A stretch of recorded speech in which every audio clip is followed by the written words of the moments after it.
April 1st is globally celebrated for playful pranks and jokes, with origins traced to ancient spring festivals, medieval customs, or calendar changes. Despite uncertainty, the tradition endures, embracing light-hearted mischief. On 1st St. April every year, people around the world celebrate April Fool's Day, sometimes called All Fool's Day, a day when merriment and joviality is supposed to reign, and pranks, practical jokes, and hoaxes are socially sanctioned. The tradition of April Fool's Day has been observed for at least 5 centuries, but evidence suggests it traces back nearly 2 millennia or more. Despite the day being marked by many countries around the world, there is still little agreement as to its true origins.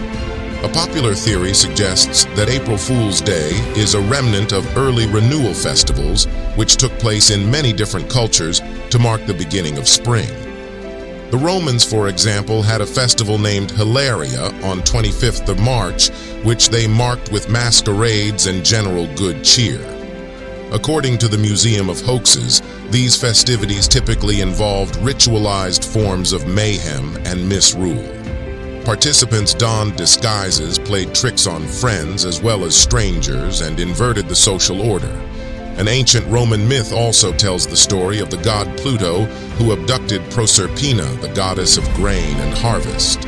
Proserpina's mother could only hear the voice of her daughter when she searched for her in the vast expanse of the underworld. This fruitless search ended in vain and inspired the idea of a fool's errand. However, the concept of the fool's errand has also been linked to other historical events. According to the biblical theory, the 1st April is the day that Jesus was sent from Pontius Pilate to Herod and back again, a journey which has also been associated with the old expression of sending someone on a fool's errand. During the Middle Ages, a number of celebrations developed which appear to have evolved from earlier pagan festivals and which served as direct predecessors to April Fool's Day. The most important of these was the Festus Fatuorum, the Feast of Fools, which evolved out of the Saturnalia. On this day, mostly observed in France, celebrants elected a mock pope and made fun of church rituals. The church, of course, did its best to stamp out the tradition, but it persisted until the 16th century. In late medieval Europe, fools, jokers, or jesters as they came to be known, were popular entertainers who performed in town squares and royal courts. Much of the entertainment was performed in a comic style, and many jesters made contemporary jokes in word or song about people or events well known to their audiences.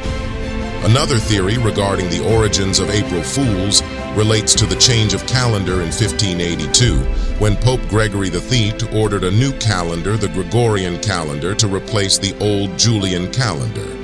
A number of ancient cultures, including the Romans, celebrated New Year's Day on or around 1st April, but the new calendar called for New Year's Day to be celebrated 1st January. According to a popular explanation, those who refused to accept the new date or did not learn about it and continued to celebrate New Year's Day on 1st April were reportedly subjected to pranks and ridicule, and were rumored to have been called April Fools for observing the holiday months later. However, there are 2 difficulties with this explanation. The first is that it doesn't fully account for the spread of April Fool's Day to other European countries. For example, the Gregorian calendar was not adopted by England until 1752, but April Fool's Day was already well established there by then. The second is that the first direct historical record of April Fool's Day traces back to a poem by Flemish writer Edward de Dayne in 1561, 2 decades before the calendar change took place. The poem is about a nobleman who hatches a plan to send his servant back and forth on absurd errands on April 1st, supposedly to help prepare for a wedding feast. The servant recognizes that what's being done to him is an April 1st joke. Nevertheless, it is not unreasonable to suppose that the calendar changes served more as an excuse to codify a general spirit of joviality already associated with the season than as the sole inspiration for April Fool's Day. While no one really knows exactly where, when, and why the celebration started, it seems clear that the tradition of a day devoted to honoring merriment and misrule had ancient origins which were most likely rooted in springtime festivities.